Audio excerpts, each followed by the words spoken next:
प्यारे दोस्तों नमस्कार, आपका एक बार फिर से हार्दिक स्वागत है आपके अपने YouTube चैनल पर। दोस्तों आज की कहानी का शीर्षक है कैसे देवी पार्वती बनी देवी अन्नपूर्णा। दोस्तों जब भगवान शिव का विवाह देवी पार्वती के साथ हुआ और वे पहली बार कैलाश आई तो उन्हें पता चला कि सभी शिव गण कैलाश में रहने वाले भगवान शिव के भक्त उनके जीवन जीने और उनके आनंद में रहने के आदी थे। कुछ ध्यान करेंगे, कुछ अपना काम करेंगे और कुछ अन्य साधनाओं आध्यात्मिक साधनाओं को करने में व्यस्त रहेंगे।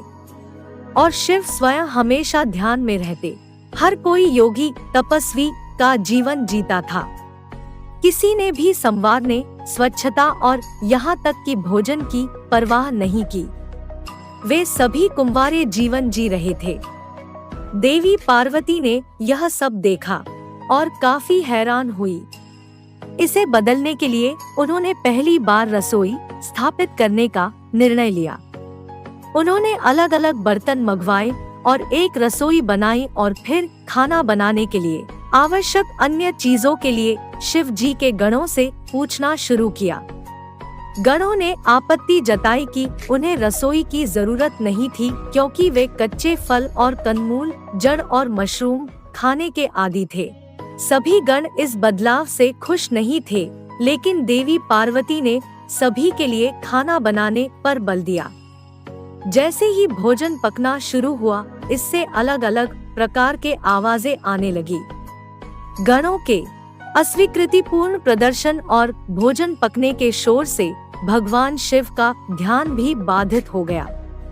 जब वे देखने आए कि क्या हो रहा है, तो भगवान शिव को भी लगा कि रसोई की कोई आवश्यकता नहीं है।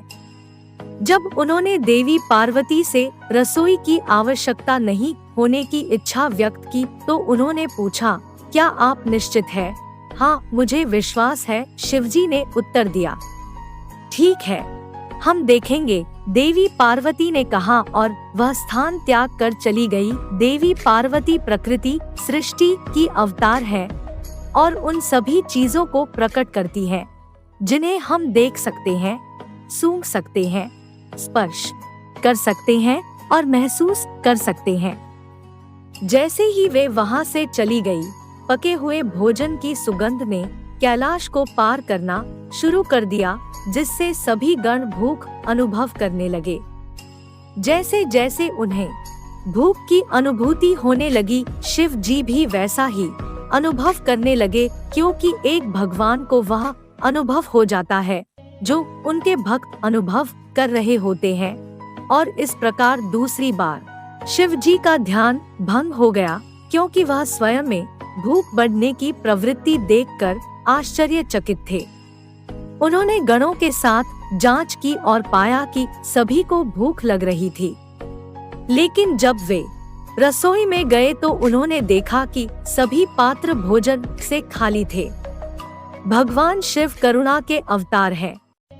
चूंकि उनके भक्त भूखे थे, वे देवी पार्वती की खोज में कैलाश से बाहर गए, क्योंकि यह केवल देवी ही थी जो उनकी भूख को शांत कर सकती थी। संपूर्ण सृष्टि की खोज करने के बाद भगवान ने काशी में देवी को पाया।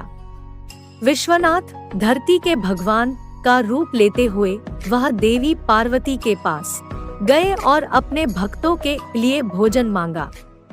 देवी भी दयालु थी और इस प्रकार उन्होंने देवी अन्नपूर्णा का रूप ले लिया।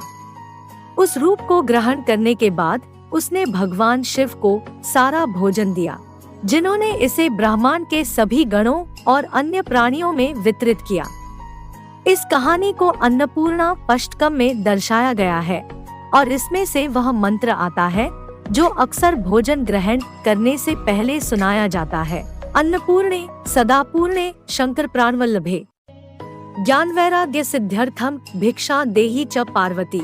अन्नपूर्णा देवी जो अनंत परिपूर्णता का अवतार है, जो शंकर को सबसे अधिक प्रिय है। हे देवी पार्वती, आप मुझ पर अपनी कृपा की धारा बरसाइए, जिससे मुझ में आध्यात्मिक ज्ञान और पूर्णता उत्पन्न होगी। माता च पार्वती देवी पिता देवो महेश्वरा बंधवा शिवभक्तश्च स्वदेशो भुवनत्रयम्।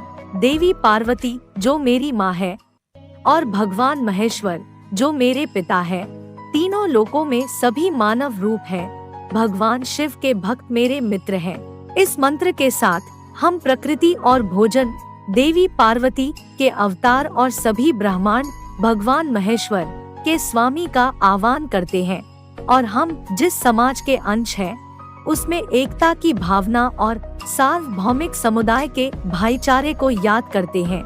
हर बार भोजन से पहले इस मंत्र का जाप किया जाता है। तो दोस्तों, आपको यह धार्मिक कहानी कैसी लगी है, हमें कमेंट बॉक्स में जरूर बताएं और यह धार्मिक वीडियो पसंद आई हो तो प्लीज इस चैनल को सब्सक्राइब कर हमें सहयोग करें।